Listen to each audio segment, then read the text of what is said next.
Hello, and welcome to this week's episode of the Property Doctor podcast with me, your host, Dr. Andrew Threadgold. This week, I'm coming to you from one of our building sites. This is a project in a little place called Norton. So I don't know if any of you know the Northeast or Teesside, but Norton is a lovely little kind of village just on the outskirts of Stockton or Middlesbrough. Stone's throw from the North Yorkshire moors, but also very close to the industry. It's got a lovely village green and a nice private school, and for those that were inclined. But I went to comprehensive school, as you can tell by the accent, like the nose. Anyway, so it's canny around here. This one is just off the green, which is kind of the poshest bit of Norton, and it's currently in the middle of getting a full tickle up. So if you want the full tour, I'm going to do one now and put it on the Instagram, our Instagram page. But yeah, as you can see, it's had an extension, or it's in the middle of having an extension out the back. We're doing the same. We're adding another story up top as well. So we're pretty much doubling the floor size altogether, the area of the property, and making it really swish. We've got the kitchen guy coming out tomorrow. There's going to be a nice kitchen behind me and an island, and there's going to be roof lights in that extension onto the patio at the back and all the rest of it. The full job. Anyway, I'll take this moment to introduce our guest for today's YouTube podcast, and that's Nathan Winch. So Nathan is a real nice bloke.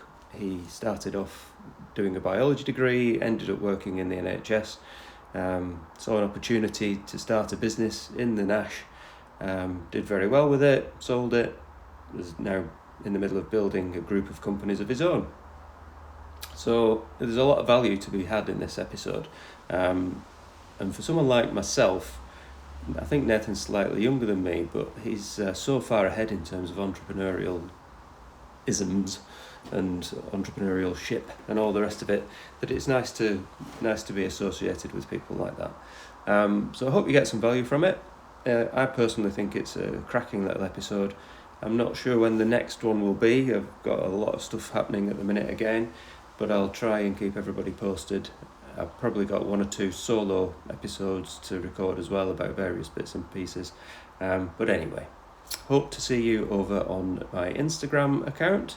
I'll put the thing somewhere here or in the description or up there or somewhere. And I hope you enjoy the podcast. Please don't forget to share it, subscribe, like, and everything else that apparently helps. All right. All the best, and I'll see you later. Toodle pip.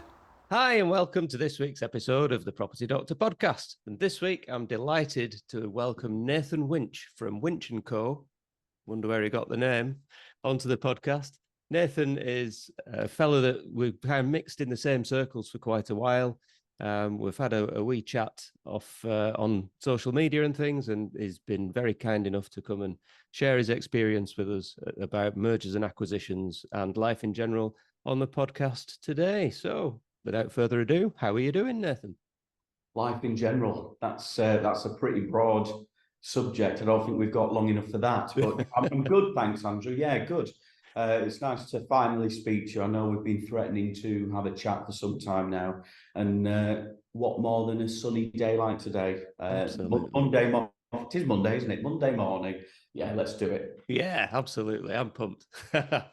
So, you and I share a little bit of kind of similar backgrounds. Yours was in biology, mine's in biology and medicine. You had a business that supplied things to the NHS before, and I think that was probably your awakening into the business world, so to speak. But now you sit here with a combination, a group of companies. I don't know how far along the line you are, but you've got several companies within your group, and you're certainly somebody that people like myself that's just starting out on the mergers and acquisitions journey should aspire to kind of emulate. But how did it all begin for you then? How did you end up in this position? Well, first of all, unlike you, I'm a failed doctor. So am I. Well, I wouldn't go that far. God, but run with the theme, Andrew. Run with the theme. But yeah, so I that's how I started out. So I'd always wanted to be a doctor.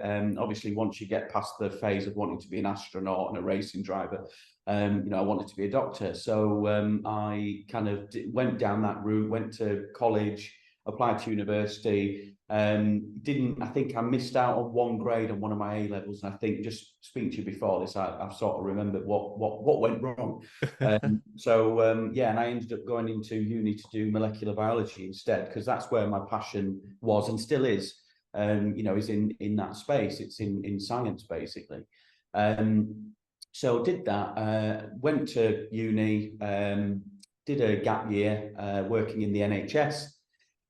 In R&D, sort of in Leeds, at the Leeds Institute of Genetics, Health and Therapeutics, I think it's called something different now, but did a sort of gap year there in industry, working there on different R&D things, and found myself part of the procurement team. So we all had to buy our own things from NHS supply chain.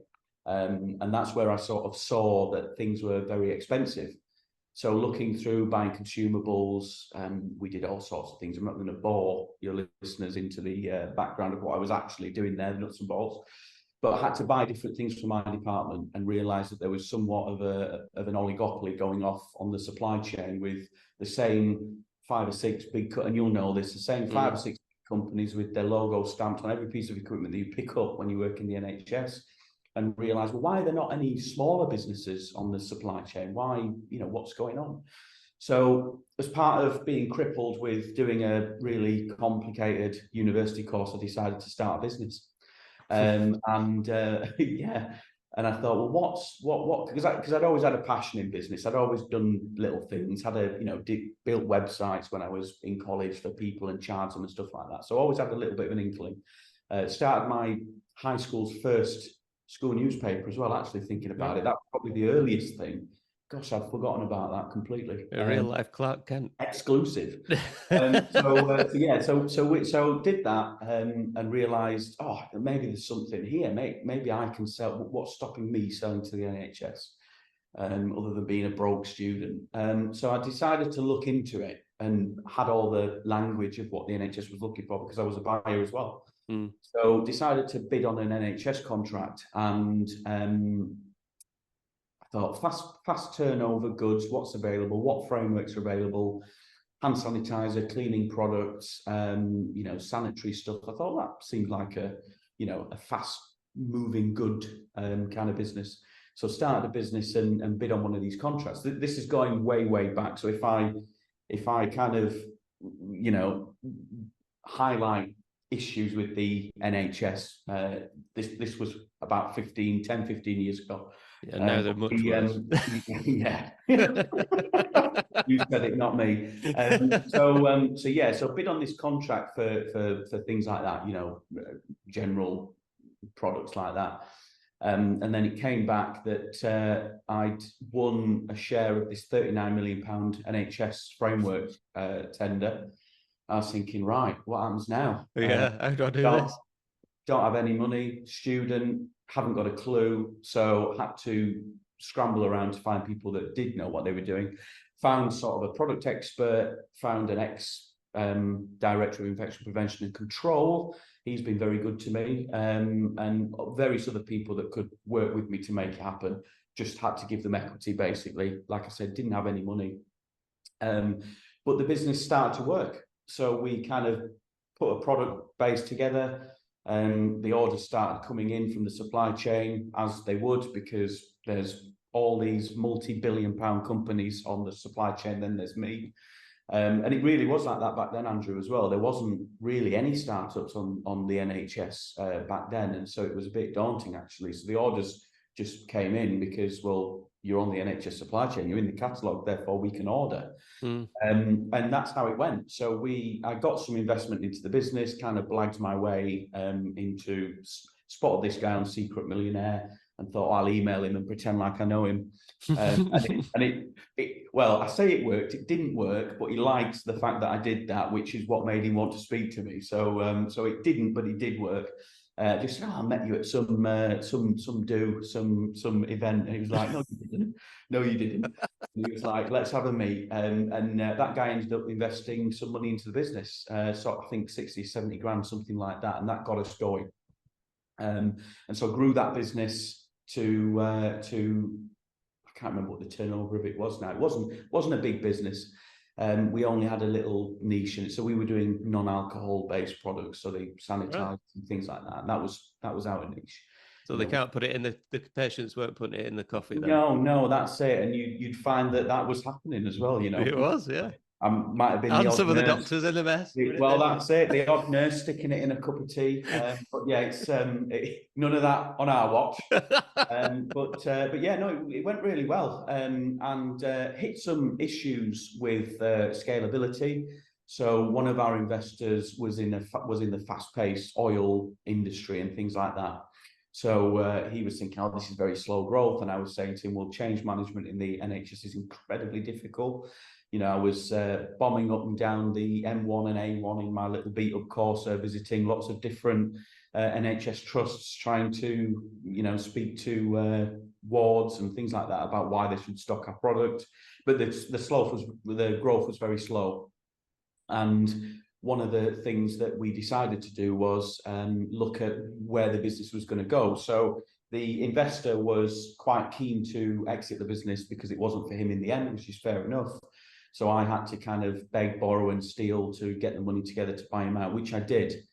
And then several months after that, we were scoped out by one of our chemical suppliers who wanted to buy us to get into the NHS, which is what happened. So that was quite of a whirlwind, about 2 years, all in all, that entire timeline. And we were sold to a small PLC in Chester who bought us, and I made quite a bit of money that day, and went off and bought some properties, got into that whole thing, and did some consulting, realized it was quite boring. So went off, started another business. Thought I'd got the skills then to kind of bid on these contracts. What kind of year, whereabouts are we?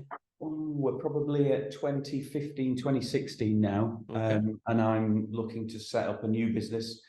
And I won an NHS contract with that new business, and then we sold that business off the back of it having an NHS contract, and thought, yeah, great. Wasn't massive money because obviously it wasn't a trading business. You're basically selling a contract, so it wasn't great money, but it was good for me and where I was at the time, and just went on from there really, and realised, well, starting these businesses is quite tough.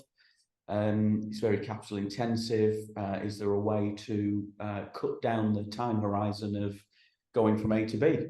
So decided, well, perhaps buying businesses is easier. If I'd sat on a bit of money, so I thought, is there a way to buy small businesses? And obviously didn't understand necessarily how mergers and acquisitions worked back then and how it was financed. So went into buying small businesses to begin with. One in property management because I was in property at the time. I bought a few properties off the back of the initial sale, and also bought a cleaning consumables business which was running and with a good turnover. So I remember the turnover was about the same as the one I'd sold, but I was getting into it and thought, well, maybe there's some skills to be transferred there in terms of getting them on the NHS. They didn't understand any of that. So did that, sold both of those businesses, went on to buy and sell more, started doing angel investments. This is probably bringing us up to 2017, 2018. Started investing in small businesses, as an angel investor. Realized the time scale on that was incredibly slow, and very risky as well. So, probably half of the businesses I invested in didn't work, which was, it is what it is. That's investing, right? So, but the ones that did worked very well, and then one or two worked excellent. So you make your money, but you win some, you lose some. Moved on from there to decide to go in buying bigger businesses, developed my network. So, as you go along in this, you work with the banks, you work with lenders, and you build confidence. And that's what we did over those 2 or 3 years subsequent. And eventually got to a place where we could buy things pretty easily.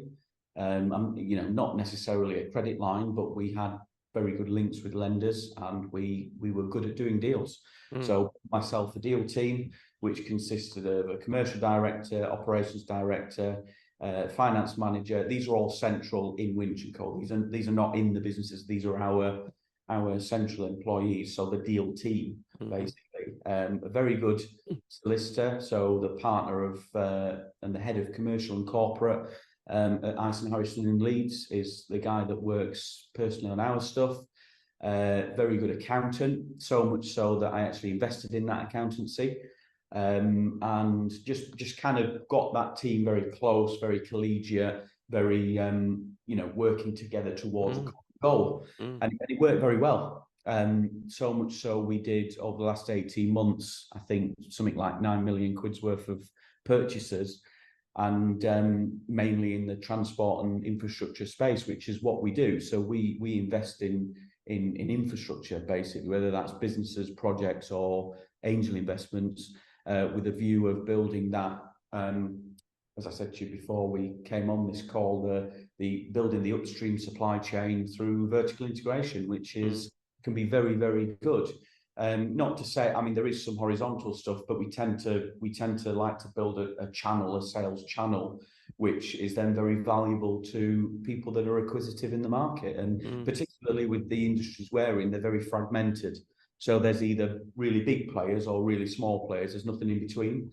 And the big players won't buy small players because they're too small. So somebody needs to build the stuff in the middle that's then attractive to sell on. The old buy and build strategy. A bit of that. So that's what we look to do. So we're in that space now. We've, as I say, I think the value of our business so far is about 10 million quid.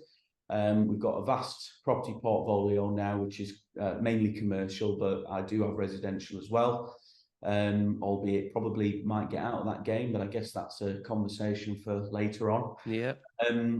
And looking on a big consolidation exercise to pay off around 6 million quid's worth of my debt, because I'm up to it for about 7 million, Andrew, and it's very difficult.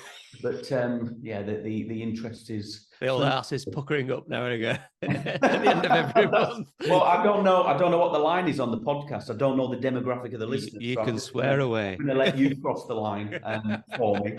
But no, it's good and it feels great, and we've got such great people working for us. I mean, I absolutely could not do this alone. I like to try and make myself the worst person in the business, although that's very difficult because I'm awesome. But you get people to fill in the gaps, don't you? And the skills gaps, and when it works, it's beautiful actually. And you can build good businesses. That's not to say I've not had my failures, some of them catastrophic, but I've always kind of got myself on the right side of it, learned those mistakes, and moved on. And made sure lenders are paid and everybody's up to date as much as possible. And it's we bring ourselves to today, and I'm just looking to keep going, looking at some new deals, and as I say, we're working on some big stuff at the minute, but it's all hush hush. But yeah, we're in transport now, we're in energy, we're in manufacturing and construction, so all very necessity driven businesses that you sort of can't get away from, which is what I like. I like the security of businesses that people need. Infrastructure type stuff. Correct. I mean, what really came across there when you were talking about the kind of timeline up to today was, even in your very first business, you immediately brought in the right people straight away. So one of the things that I was thinking, talking beforehand, was you've got this team around you. How does somebody get to the point where they've got that team? Because inevitably, when anybody's scaling anything, you end up wearing lots of hats yourself. But at some point, you get to the point where you just can't do that. So you've got to bring those people in. But it sounds like you did it really straight away and were willing to kind of pay for it to get those people in right at the start. Absolutely. And I think it's because you always look at it, you think, can I afford this? And I mean, you absolutely must. I mean, one of the and I don't know whether I documented it or not, because I like to write these things down and do posts and things, because that's what you're told to do. I can't remember when it was, but at one point I realised, and I sat down and I thought, I've got employees who are on salaries greater than the turnover of my entire first business. Wow. And I felt like, for me, that is a real movement forward, So I'm thinking, Christ, that is a lot of money, but these people are absolutely worth it, because they will bring you in 10 times what they're making, and they're just happy to do a good job. And don't get me wrong, we pay people very well. We've got great incentive and bonus structures. People earn very well working for Winch&Co, but it's not a case of can I afford it. It's a case of can I not afford, can I afford not to have it, essentially, especially when you're going into industries that you don't know. So, we talked about transport, and again, I'm going to ask you the question, why transport? But it's if you've got that team and they know what they're doing, actually, it doesn't matter. And I know people say, oh, well, I make sure that the target acquisition has the incumbent management team. But, there's going to be a period where that embedded culture isn't necessarily going to gel very well with the acquirer. You're the big, bad, nasty capitalist coming in and potentially doing God knows what with the business. Who's going to keep the job? What's going to happen? What's going to be sold off? And in some cases, that can be the case. That can be what you do. But you've got to manage that with the teams, and you've got to have the respect to the teams that you're meeting for the first time. There's only so many times you can go around as the insurance guy before people think, he's been around a few times. What's happening? So you've got to be very discreet, and there's all a full dynamic around that, as I'm sure you're aware. Yeah. So it can be very difficult. But having that experience on my team, and in terms of on the deal team, works wonders, because she's called Deborah Hart, my commercial director. She's the one that's sort of 20, 30 years in transport at managing director level. She'll go in and immediately command respect from everybody in there, whether she's met them or not. She'll go in, she knows, they know she knows what she's talking about, and it just helps with the transition. So it's all very it works together, so it's because I could go in and be like, well, what's this, what's that, what's the other, and obviously, like I said to you on the call, with it being a regulated business, which I think people don't realize with transport, it can be difficult to remain compliant, especially if you've had owner operator businesses, which 99% of the time they always are. You get owner operator businesses that people have run it close to the wire, and they've been a bit maybe Del Boy-ish in the way that they behave. So you've got to tidy that up, because if you're doing buy and build and you're wanting to sell this on, the acquirer is going to be somebody corporate. So they're going to look for that business that more mirrors them, rather than the small, fragmented, smaller businesses in the industry or in their market that they don't necessarily resonate with, if that makes sense. Absolutely. So it's a hard thing to navigate, and I know margin's supposed to be your friend, but I do operate in small margin industries, but I've got the team that know what they're doing, which is important, because one kind of hiccup, and we've got to make sure that we have the cash reserves there for if anything does go wrong, which we do. And we've, as I've said to you again before the call, we've subsidised businesses where we've needed to. It's not been ideal, but we've always recovered the money and moved on. But it's been one of those where I get why people go to the high margin stuff, but I like the businesses that are high stickability, recurring revenue, repeat clients, and businesses that people need. I mean, look at COVID's a great example. What businesses carried on during COVID? All the businesses that I own.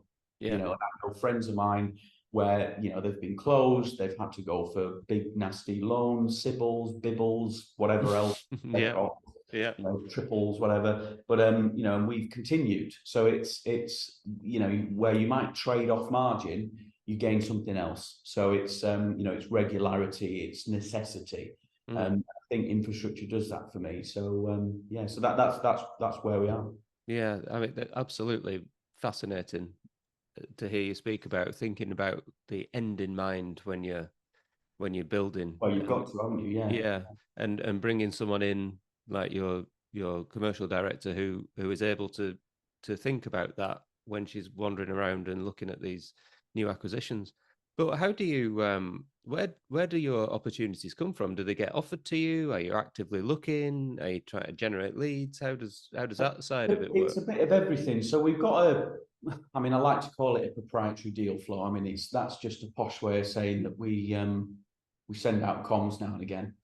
But we do have stuff offered to us basically because as we do industry specific press and articles and press releases and things, unfortunately the bad stuff as well as the good stuff, we tend to get things offered to us, which is great when it happens actually.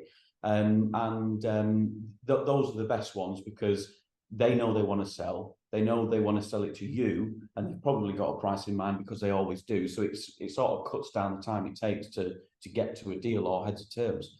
But then we have an in-house team. So I've got two people employed full-time that all they do is they'll analyze balance sheets. They'll be sent away with target SIC codes or industries that I'm looking at, which might complement what we do.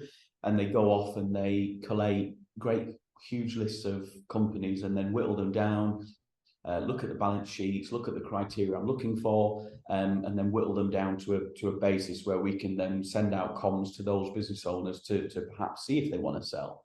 And we tend to get a 1% conversion rate on that. But Andrew, 1% is all you need. Mm.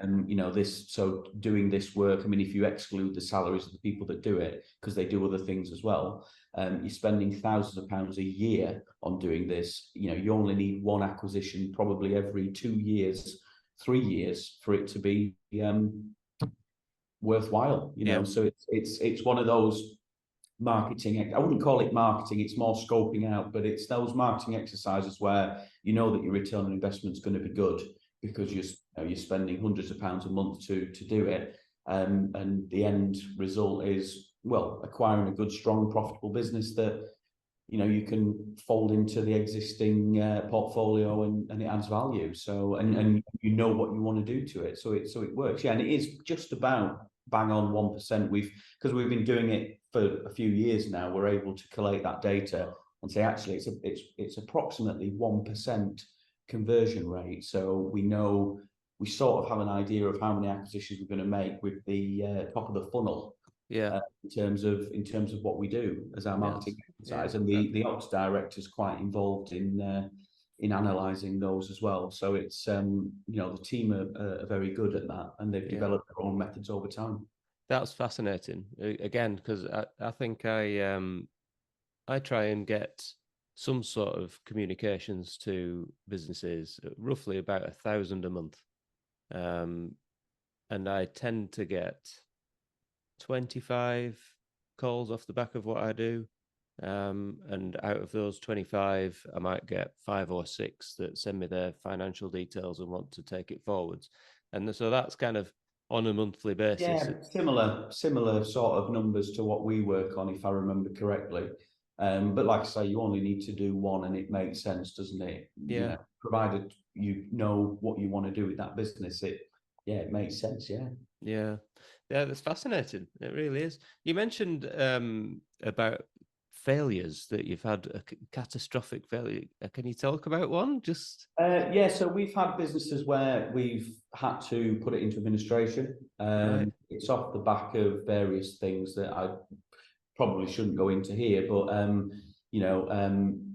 over leveraging being part of it. So where we've had to put a lot of our own money in. So we've had one business where we've had to invest quite a lot of money to keep it going. That wasn't one of these that was necessarily a failure, but failure is a big thing, isn't it? It's important to talk about because not a lot of people... it's what everybody dreads. It's one of the things when you think about doing this. It is, yeah, and it's and the only reason we've got through our failures was off the strength of the portfolio now as well. So it could have been a lot worse. But yeah, we've had a business where it's not worked out, and it's cost us a lot of money to get through it. But it is what it is. You make sure the primary lenders are paid. You make sure everybody gets what they should get.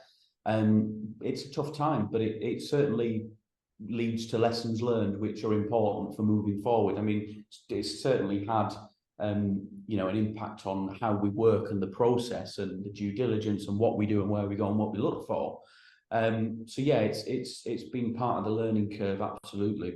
But we were in a stage of really scaling up what we do, so there was a lot of learning curves anyway.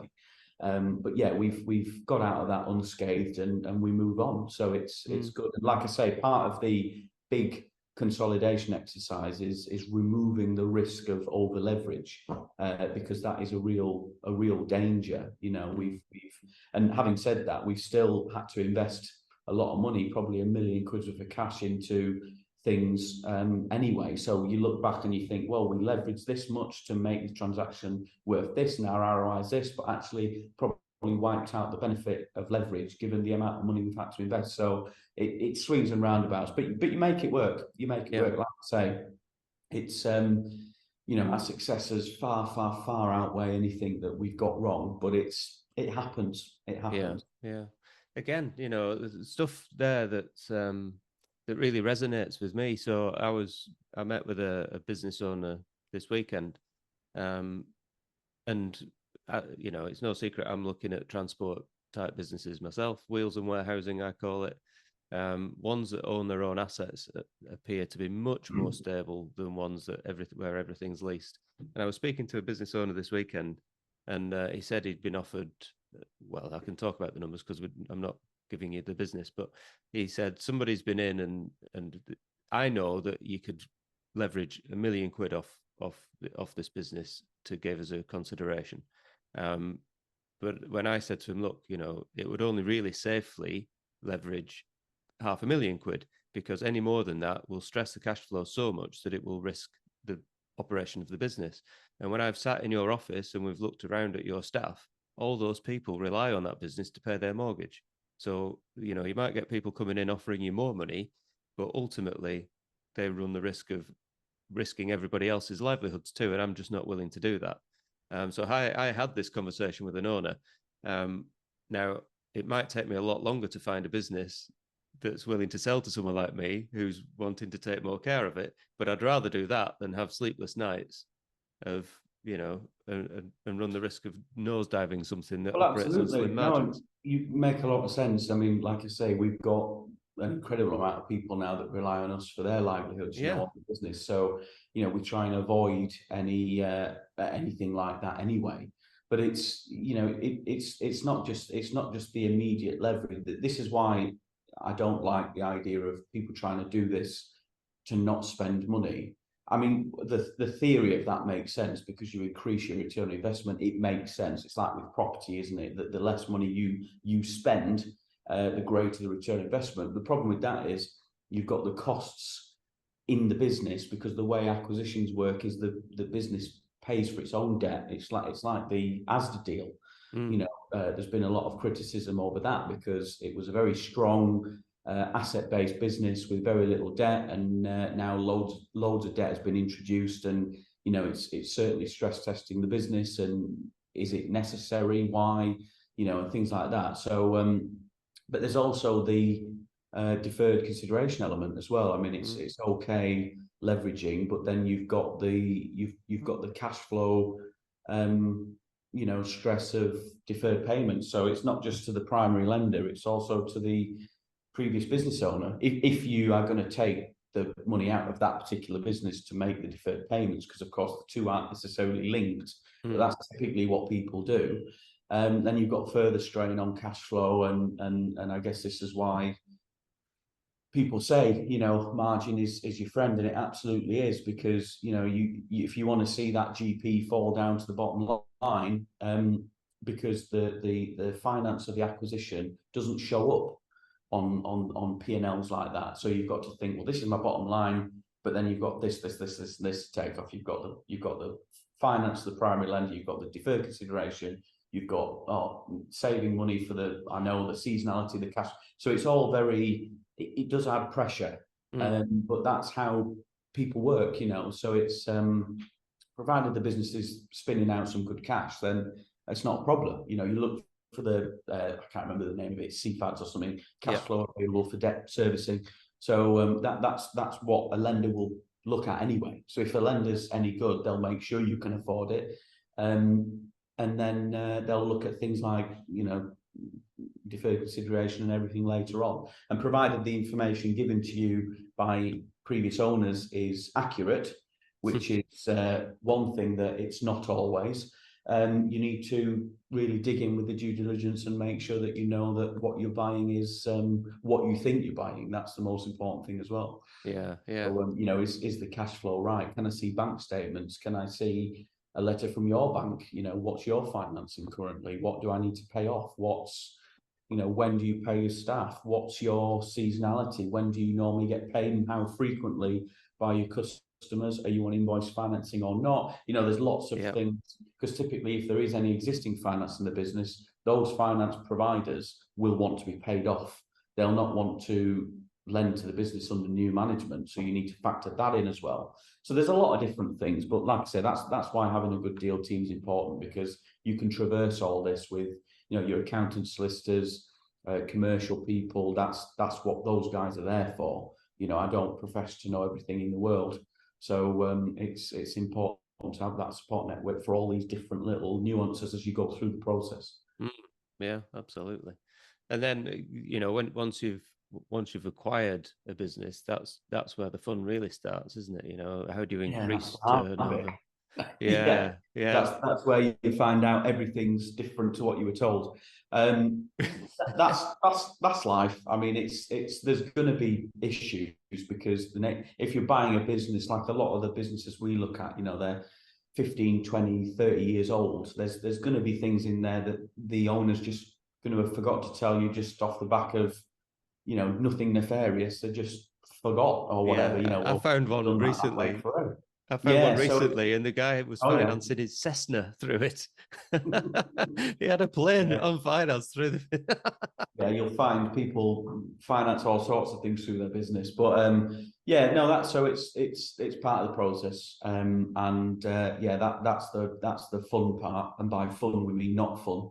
Is the integration, it's the post completion stuff, and any conditions a lender might have or anything like that you need to then fulfill. It's all very hands on deck. It's the first, in private equity, it's known as the first 100 days. The make or break of an acquisition going well, not falling apart completely, but going well. It's the first 100 days. So there's all sorts of things you've got to do. Right. Wow, that's very interesting. Do you mind delving a bit into the first 100 days? What you do? So things like making sure you have had a adequate handover. So typically, and this is part of the deferred consideration or the out or whatever it is that you're using as the mechanism. Part of that isn't to hold on to, well, it is part of that is to hold on to the seller, because you've got to enforce warranties. You'll have put warranties in place. If X happens, Y happens. If A happens, B happens. If these customer contracts turn out to be not what you've told me, then I'm going to hold back money, or I'm going to sue you, or whatever. So there's all these things to enforce warranties, and often you'll find the odd business owner is in breach of warranties, whether it's good or bad reasons, whatever. So you've got to make sure that's part of the consideration, part of what you do as the process, and that's all the first 100 days. Handovers, keys, passwords, especially if you buy things that we buy. I mean, they're massive. We're still finding keys to places 18 months on, so it's ridiculous. So you've got to have that team to work on it, and things like tax accounts, HMRC portals. There's all sorts of stuff. I mean, and this is part of this only happens with businesses where sometimes you'll have walkouts or people are leaving anyway, just by timing or whatever, as a consequence, really. People leave and you've got to get access, because we need access to all that stuff anyway. Even though the business has that team there already that we've inherited, we still need access to these accounts to maintain accurate management reporting centrally. So there's a lot to it. You could go on for weeks, but it tends to be, it's an old not an old adage. It is just it's what's known in the industry as the first 100 days. So it's typically that's the amount of time it takes to have properly, integrated, and then there's company culture and all that colourful to think about. We've had clashes of culture before, which is something I never thought I'd have to talk about, is company culture. I mean, that I suppose that when you're scaling, when you're talking about problems with company culture, stakeholder engagement and lovely my giddy aunt, which you'll be very aware of, yeah. being part of the NHS or the lack thereof. Yeah. So it's all very exciting, and I'm learning all the time, and trying to avoid mistakes where possible. But yeah, that's what we're up to. Would you be doing anything else, do you think? Not now, no. I'm sort of glad I'm not a doctor. But I do have friends that are doctors, so I'm not going to say anything negative. Plus, you're on the call. Yeah, well, you could, I've been disillusioned for a while. Yeah. So it's it's exciting and it's good stuff. It's good work. Yeah, it's good work. And the other thing that when you buy companies, that have things like warehousing and offices and all the rest of it, is if you can get the premises and the commercial property in the deal too, and build yourself a commercial property portfolio. I mean, that's a fantastic benefit of some of these deals, isn't it? Oh yeah, that's how I've got into commercial property.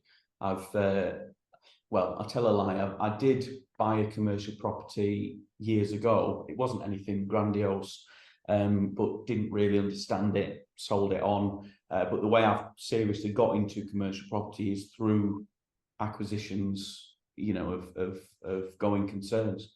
So we tend to look, and now as a result, my commercial property portfolio actually dwarfs my residential property portfolio, just with things that we've inherited. But we always try to get the freehold because that's where the magic happens. So lenders love trading businesses that not necessarily own their freehold property, because of course you can have wonderful group structures and stuff like that. But if the connected parties own the property and the trading businesses and all the rest of it, lenders tend to really like that because they've got a grasp on the numbers. There's security there as well.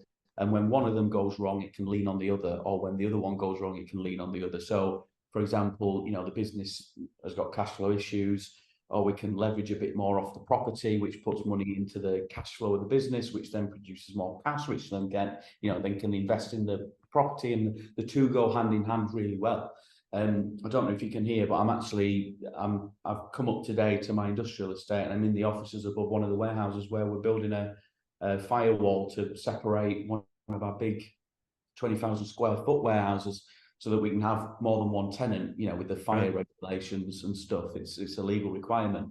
And that's been an example of trading cash flow, funding property renovation, so that's going to add value to the site. So it goes to and fro. And then when the business, has struggled during, lower seasonality periods, our rental income has helped kind of smooth it out a little bit, smoothed out the P&L.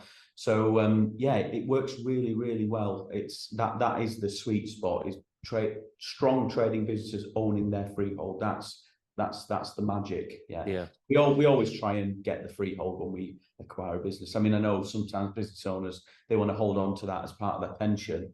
But we tend to say, well, look, throw that in, let's restructure the deal, because that's what keeps lenders happy ultimately. All of our lenders it's all off the back of commercial property. So it's really important to us. Yeah, absolutely.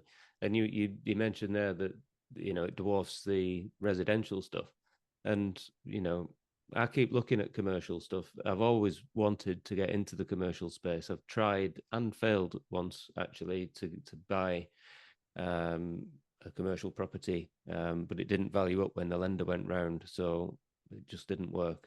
But commercial property is so much, there's more margin in it, there's less headache managing it.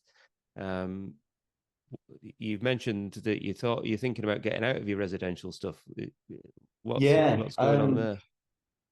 Well, I guess it's the penal nature in which the government is looking at residential landlords. It's becoming less and less attractive as a sideline thing. I mean, I know there's the capital appreciation and stuff, but it's not.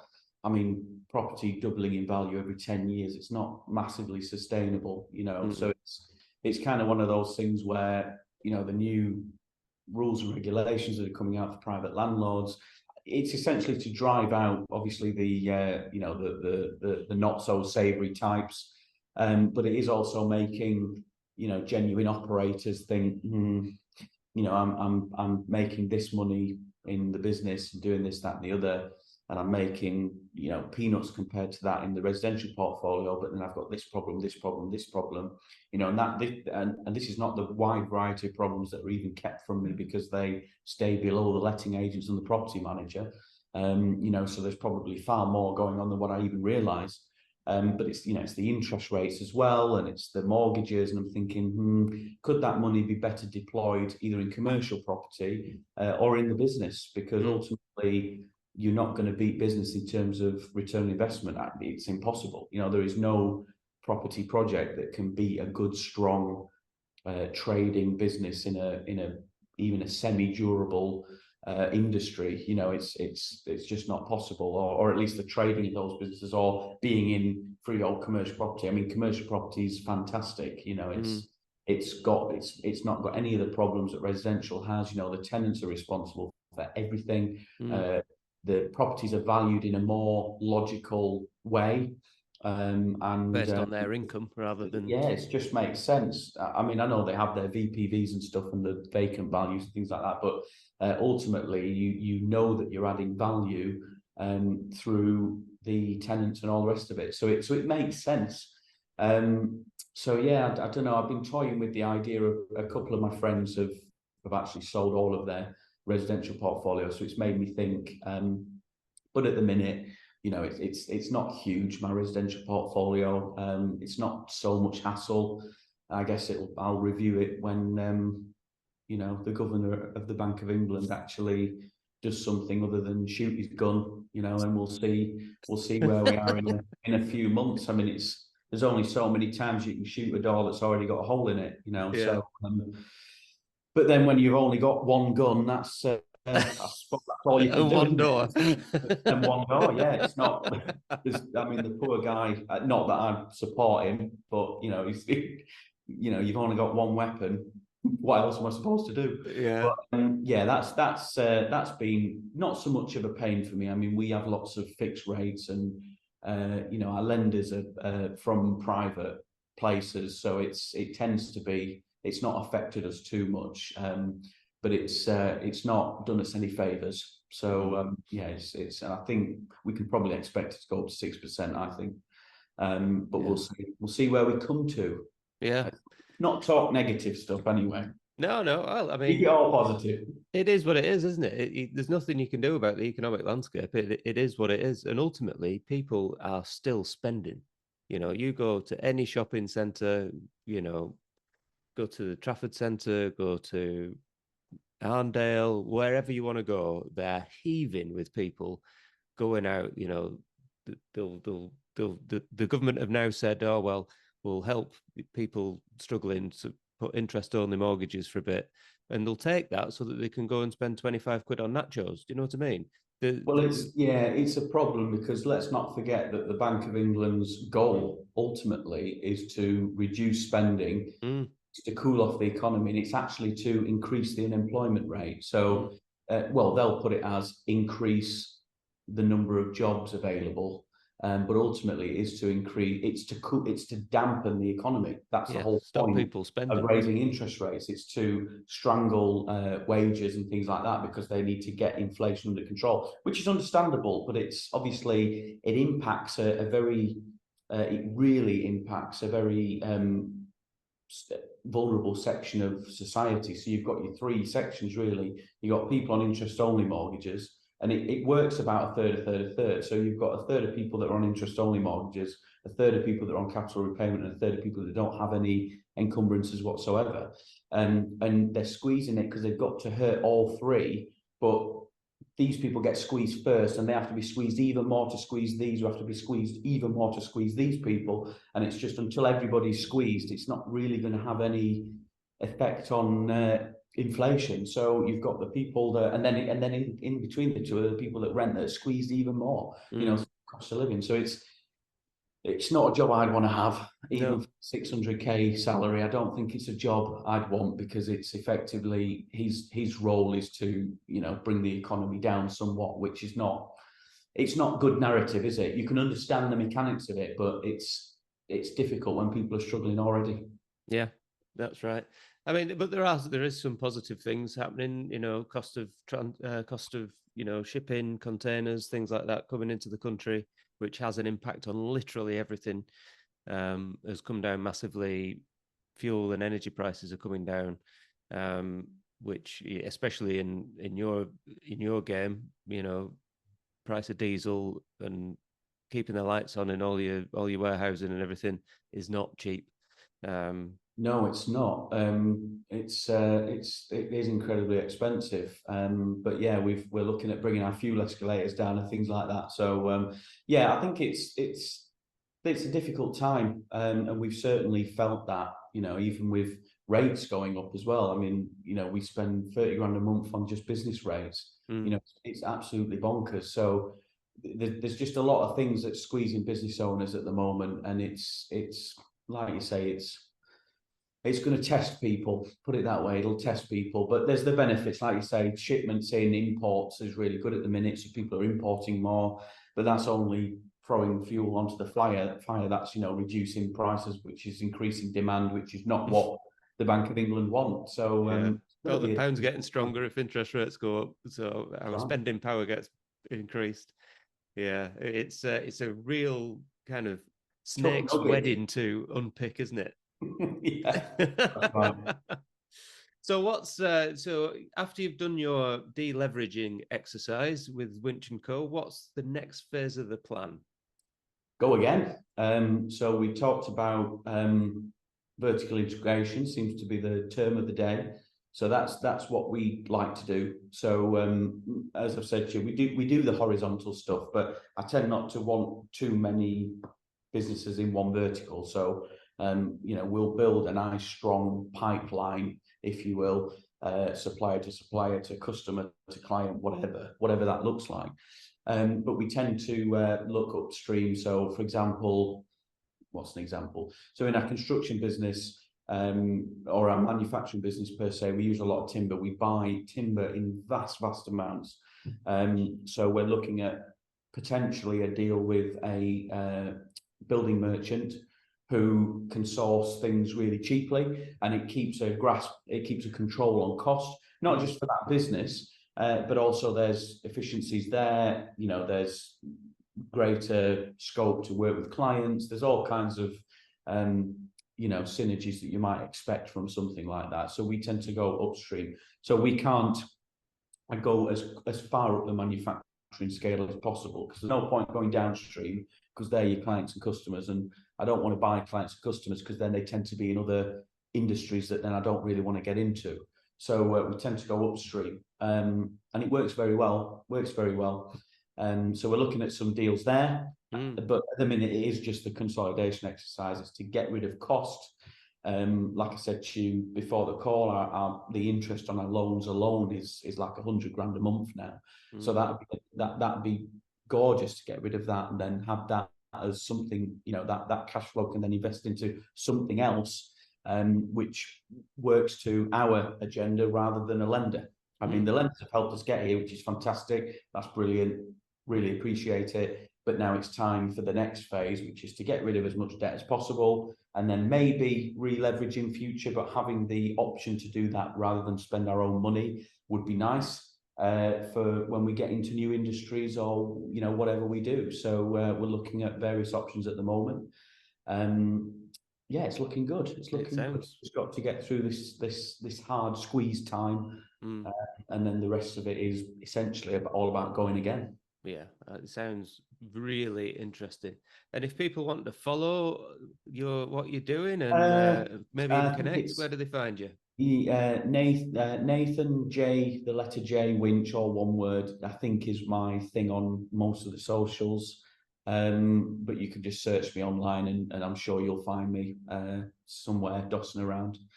But yeah, no, I'm everywhere. Good lad. Yeah, love it. I'm everywhere. Everywhere. Yeah, so it's good. Like a bad rash. I bet you've seen a few rashes. I've seen some funny old rashes, I can assure you. It's not the rash, it's the discharge that gets you. Well, better you than me. The less discharge, the better. Nathan Winch, it's been an absolute pleasure. Thank you very much, my friend. No worries. Thank you.